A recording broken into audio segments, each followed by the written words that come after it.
Let's talk about someone who is praised and respected worldwide as the head and the founder of guerrilla warfare system. हम उनकी बात करते हैं जिन्होंने number की कभी बात नहीं की. Today everybody talks about number and religion. Let's talk about someone who has never bothered for number and religion. I'm talking about Chhatrapati Shivaji महाराज राजे. लोग कहते हैं कि वो अगेंस्ट है मुस्लिम्स के. You'll have to understand one thing. Let's clear and understand few of the facts. Chhatrapati Shivaji महाराज के 3 गुरुओं में से जिन्होंने उन्हें शस्त्र की दीक्षा दी, एक थे उसमें से वो भी मुस्लिम थे. I would not be liking to name them क्योंकि बड़ा हो जाएगा, ज्ञान हो जाएगा. ज्ञान की बात नहीं करते, सामान्य सी बात करते हैं. Second most important thing, Chhatrapati Shivaji Maharaj की एक पूरी यूनिट थी which was leaded by Pathan and that was the Pathans unit. That was a unit of all the Muslims, जिसको लीड करते थे कुछ पठान. उनके सिपह सलार, जो 4 मेन सिपह सलार थे, उनमें से एक भी मुस्लिम था. तो याद रखना पड़ेगा कि कोई भी जंग और कोई भी बड़ा नंबर ऐसे नहीं जीता जाता है. उसे जीतने के लिए you will have to make a team and team does not belong to your religion. It belongs to the best people in their best particular jobs.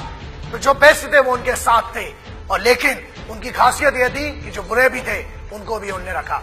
Today we talk about the respect of soldiers which is not found. एक बात करते हैं, उस समय जो योद्धा उनके साथ जंग में थे, जब उन्होंने जंग जीती, उनने उनको क्या दिया?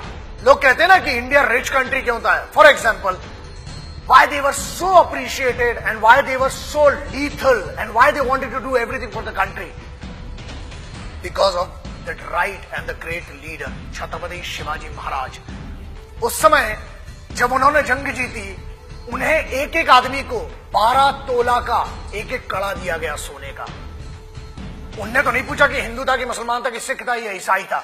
दूसरा, उन्हें 40 बीघा जमीन दी गई, 4000 रुपए दिए गए, उस समय की दीनारें दी गई. इसका मतलब यह था कि रिलीजन नहीं था, उनके काम की इज्जत हुई. सो हम उनकी बात करते हैं, who never bothered for the number and the religion. It was Chhatrapati Shivaji महाराज. उनके एक सूफी गुरु थे जो कि मुस्लिम थे. उनके 3 दोस्तों में से सबसे बेहतर दोस्तों में से निजाम थे, और उनमें से जो उस समय के राजा थे हैदराबाद के, वो उनके दोस्त थे. तो याद रखिएगा, दोस्ती, जंग और जज्बा, ये 3 चीजें कभी धर्म नहीं देखते हैं. So anybody who follows Chhatrapati Shivaji Maharaj should understand that he was not anti Muslims, he was anti गद्दार्स. अफजल खान या औरंगजेब की सेना से लड़ाई की. अगर आप हिंदू मुस्लिम की बात करते हैं, you need to clear, you need to understand, you need to clarify one of your fact. ये औरंगजेब से लड़ने वाले जो लोग थे, वो अधिकतर राजपूतों के ठाकुर लोग थे जो औरंगजेब की सेना से लड़ रहे थे. तो कहां गया रिलीजन?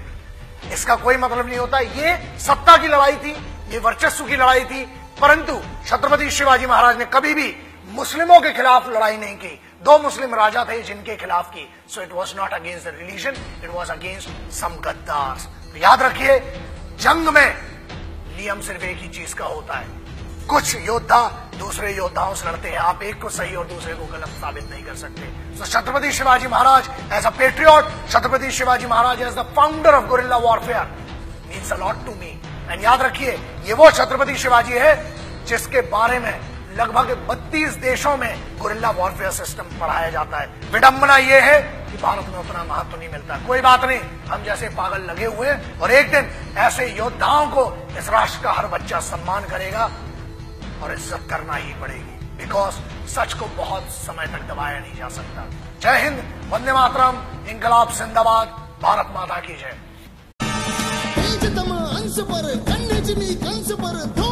कंस पर